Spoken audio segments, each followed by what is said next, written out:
COVID pandemic affected the legal community in the Northwest and, in your experience, around the country? It's been absolutely historic, Shannon. What's happened with COVID in regard to not just the legal community, but business communities in general is something that none of us could have ever expected. Obviously, it's decimated many businesses. The legal industry, all in all, has done okay. I mean, lawyers have a tendency to do well in difficult times. Some firms, however, though, have had challenges. There's certainly been cutbacks and a loss of jobs in certain sectors. In our particular sector, we've been blessed and things have gone quite well. We've been able to stay open for the most part and keep business as normal. But overall, I think it has brought challenges that some firms are going to adapt to, some firms are not going to be able to adapt to. As long as you're willing to adapt to a new world, I think you can do quite well. What type of increase in insurance claims activity have you seen as a result of COVID-19? There's been a tremendous increase in claims activity. Of course, the primary increase we've seen have been business interruption losses as a result of governmental shutdowns and COVID-related shutdowns. There have been literally hundreds, if not thousands, of business interruption losses that have been presented to the industry. So those have just become a cottage industry overnight. In addition to those types of claims, we're seeing an increase in fraudulent and suspected claims activity, arson losses, fraud losses, the kind of claims you see when you do have tough financial times. There's always going to be an increase in those kind of claims. And then finally, as a collateral matter, we've definitely seen a dramatic increase in claims associated with civil disturbance, riot-related claims. So the last 7 months or so have been quite busy. Generally, what type of coverage questions arise as a result of a COVID business interruption claim? It's a complex set of coverage issues. Almost all commercial policies, property policies, have an element of business interruption coverage.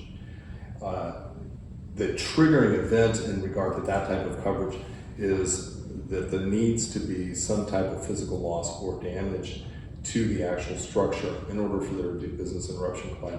For example, your typical case would involve a business that has a fire. Because of the fire, they're obviously closed, but there's damage to the business as a result of the fire. The question in the COVID cases is there any actual physical loss or damage to the business? And without that physical loss or damage, is there any opportunity to make a claim for business interruption associated with COVID? An additional issue, of course, involves whether or not that loss is going to be excluded under the policy. Most policies have some form of a virus exclusion, and that virus exclusion is probably going to be upheld to preclude claims associated with COVID, since COVID is arguably a virus. In addition to the business interruption type claims, you're also seeing claims for civil authority shutdowns. Many policies have separate coverage for civil authority. Unfortunately, though, that coverage is often limited and also does require there to be actual loss of physical loss or injury to the building.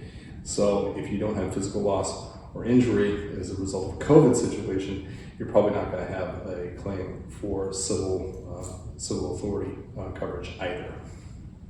And are these claims typically covered? That really is the million, if not billion-dollar question. And in all likelihood, probably not.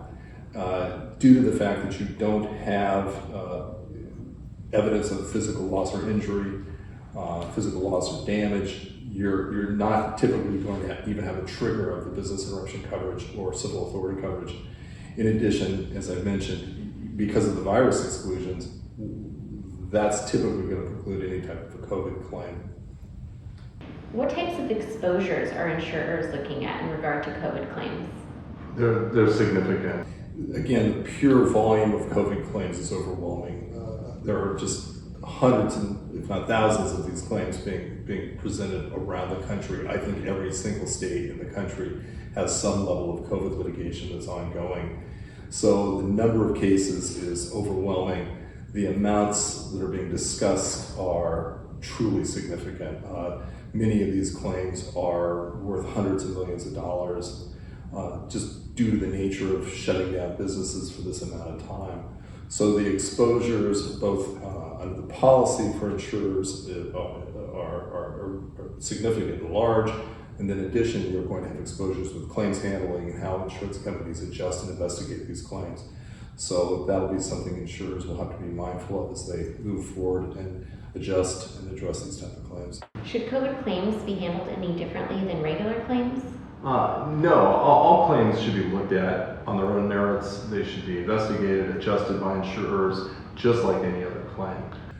I think sometimes there's a tendency to look at the COVID claim and perhaps make a decision that there is no coverage based on just the policy without really digging into the claim, really investigating the claim. I think it's important to investigate each and every claim and adjust each and every claim on its own merits. So just like any other claim, I think you need to be careful, you need to be mindful of your insured's position on these claims, and you have to communicate your decisions and your request for information and your final coverage position to the insured as appropriate, just like you do any other claim. What is the current status of litigation around the country in regard to COVID claims? As I mentioned, there's literally hundreds of claims everywhere. We're seeing, individual claims, individual lawsuits by businesses. We're also seeing class action litigation that's been filed in various jurisdictions. In fact, there was an effort to consolidate all of the class actions into one nationwide class action. That was referred to as the multi-district litigation matter. That matter ended up not being certified as a national class action. It does appear that there may be an effort to make that more of a regional class action, but the national class action efforts really haven't gone very far. The class action suits themselves have not really progressed very far at this point. Lether Law Group has actually filed successfully one motion in regard to a class action to seek disqualification of the class. In regard to the individual actions, by and large, the courts around the country have found no coverage and granted either motions to dismiss or motions for summary judgment. There's only been a few isolated incidences where courts have allowed the cases to proceed. In most of these cases, the courts are granting motions to dismiss just on the pleadings, finding that there's no coverage. What do you see happening in regard to COVID litigation moving forward? I think it's going to continue as it has been for the past several months. I think you're going to continue to see courts granting motions for summary judgments or motions to dismiss in favor of insurers on these type of claims. I think in rare instances you may have some courts that say these claims should be decided by a trier of fact, but for the most part I think you're going to see the trend continue with dismissals. I do think there may be a second wave of litigation involving claims handling activities, bad faith claims, extra contractual claims, involving how insurers handled the claims, how they adjusted and investigated the claims.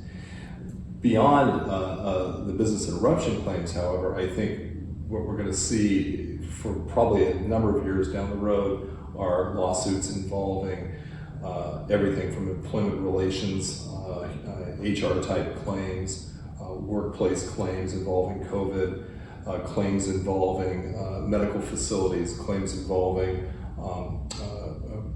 assisted living facilities, public claims involving hospitals, schools. All of that type of claim activity involving potential bodily injury is going to be something that's going to be with us for a very, very long time. What do you anticipate the court system looking like for the rest of this year and into 2021? Well, I don't think it'll ever be what it was in 2019. I think what we're going to continue to see is courts having to do business in a new world. Courts throughout the Northwest and for the most of the country are closed or are on a limited basis.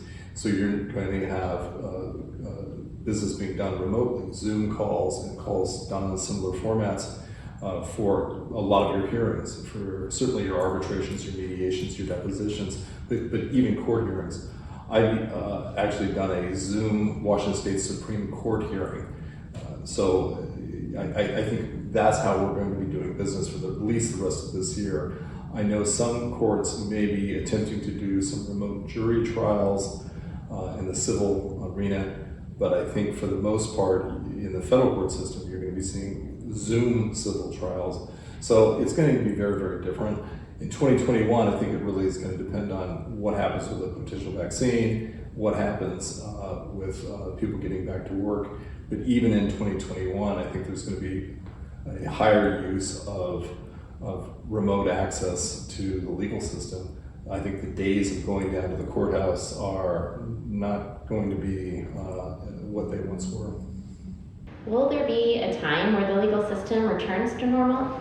I don't think so. I think we've all adapted as a result of necessity, and we're doing things differently. And I think we're going to continue to do things differently, utilizing remote access to hearings, to arbitrations, to mediations, to depositions. I think attorneys and clients have now gotten to the point where they realize that those types of that way of doing business works, and it works really efficiently, it works really well. So I think we're going to be in a world where we're not seeing each other as much.